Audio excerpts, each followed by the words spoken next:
actor striking gold with a classic comedy album, has died at 94.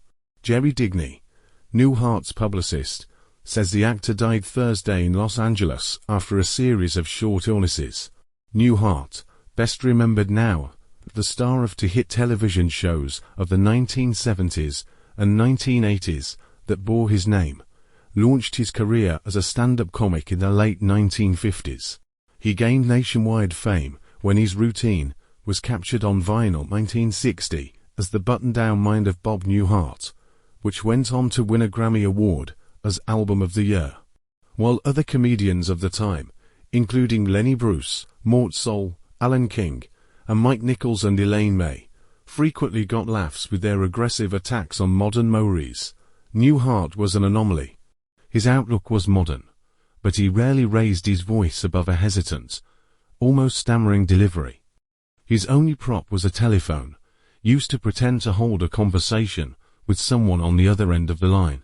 In one memorable skit, he portrayed a Madison Avenue image maker trying to instruct Abraham Lincoln on how to improve the Gettysburg Address. Say 87 years ago, editor 407, he advised.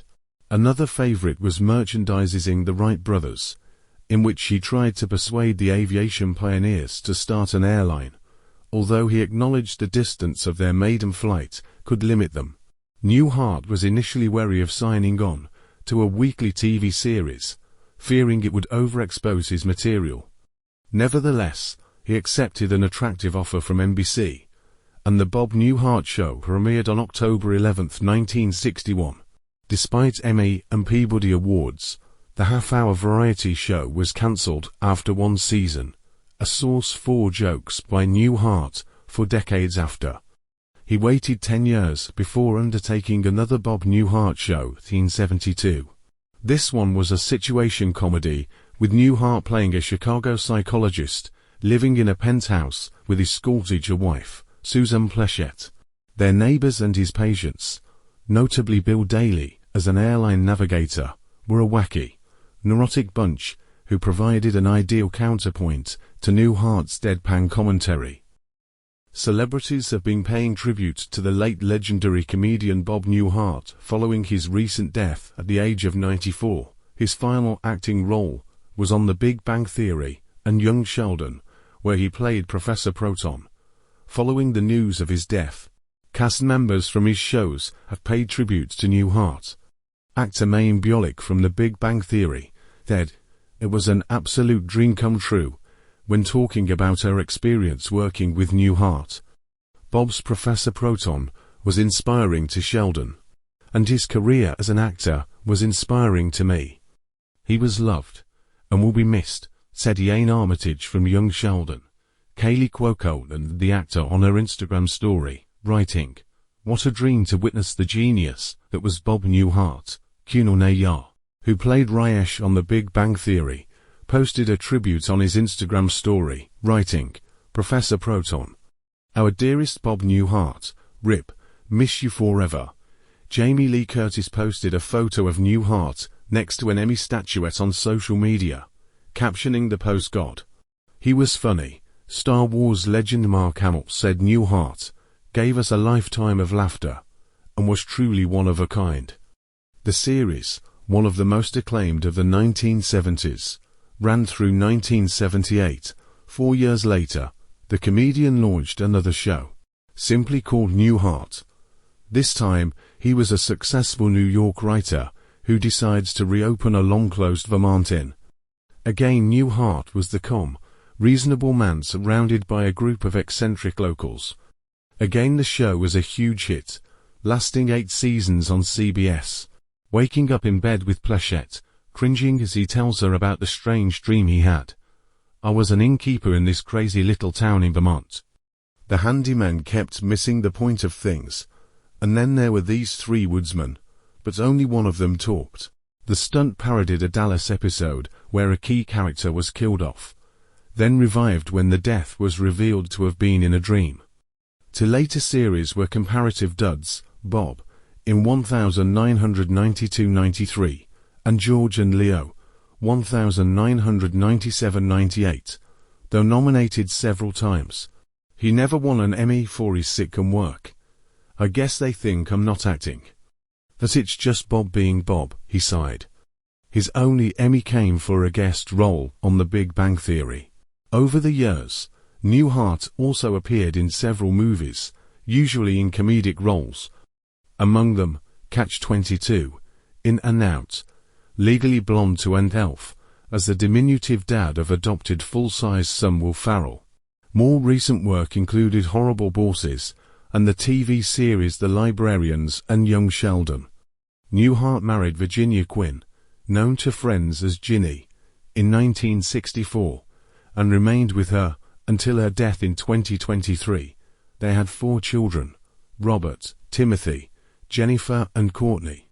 Newhart was a frequent guest of Johnny Carson's and liked to tease the thrice-divorced Tonight host that at least some comedians enjoyed long-term marriages.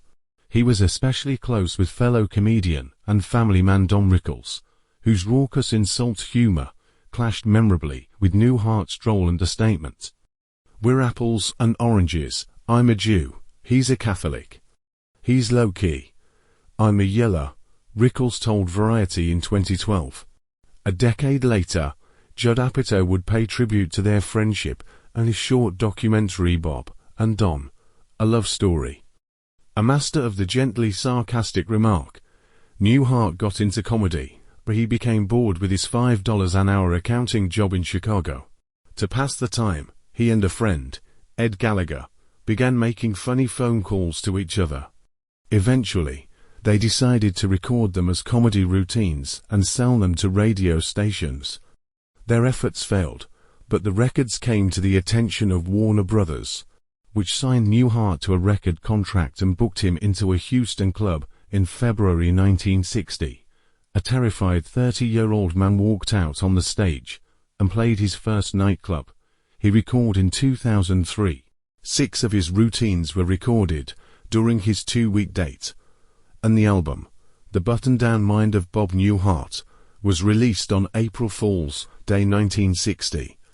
It sold 750,000 copies and was followed by The Button-Down Mind Strikes Back. At one point the albums ranked No. 1 and 2 on the sales charts. The New York Times in 1960 said he was the first comedian in history to come to prominence through a recording. Besides winning Grammy's Album of the Year for his debut, Newhart won as Best New Artist of 1960, and the sequel The Button-Down Mind Strikes Back won as Best Comedy Spoken Word Album. Newhart was booked for several appearances on The Ed Sullivan Show, and at nightclubs, concert halls and college campuses across the country. He hated the clubs, however, because of the heckling drunks they attracted. "Every time I have to step out of a scene and put one of those birds in his place, it kills the routine," he said in 1960. In 2004, he received another Emmy nomination, this time as guest actor in a drama series, for a role in Another Honor Came His Way in 2007. When the Library of Congress announced it had added The Button-Down Mind of Bob Newhart to its registry of historically significant sound recordings, just 25 recordings are added each year to the registry, which was created in 2000. Newhart made the bestseller lists in 2006 with his memoir, I Shouldn't Even Be Doing This. He was nominated for another Grammy for Best Spoken Word Album, a category that includes audio books, for his reading of the book.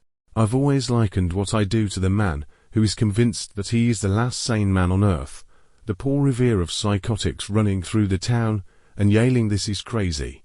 But no one pays attention to him," Newhart wrote. Born George Robert Newhart in Chicago to a German-Irish family, he was called Bob to avoid confusion with his father, who was also named George. At St. Ignatius High School and Loyola University in Chicago, he amused fellow students with imitations of James Cagney, Humphrey Bogart, Jimmy Durante, and other stars.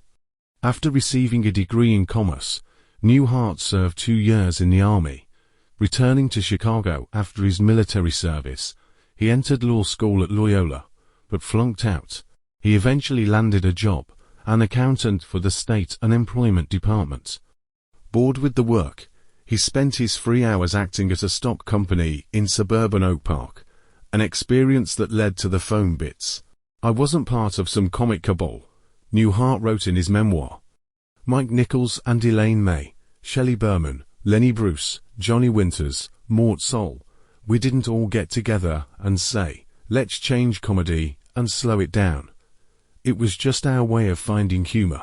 The college kids would hear mother-in-law jokes and say, what the hell is a mother-in-law? What we did reflected our lives and related to theirs. Newhart continued appearing on television occasionally, and his fourth sitcom ended, and vowed in 2003 that he would work as long as he could. It's been so much, 43 years of my life. To quit would be like something was missing, he said. Thanks for watching. If you like this video, subscribe to our channel.